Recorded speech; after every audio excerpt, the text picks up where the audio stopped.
Hey guys, welcome back to my channel. It is your girl Dami, and in today's video I'll be showing you guys how I make my DIY hair mask. I've been using this mask on my hair for years.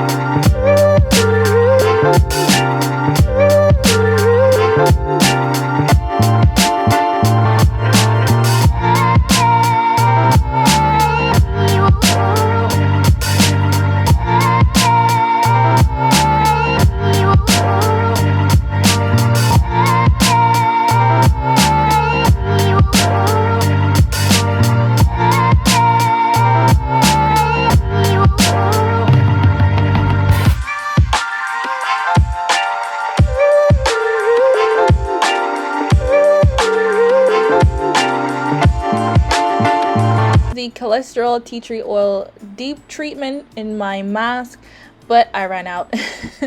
I usually use this plus the hair mayonnaise, but I don't have any more, so I'm just gonna use the remaining of the tea tree oil cholesterol mask that I have, and then I'll use the remaining mask that I have in the bowl to put in the container to store it in the refrigerator.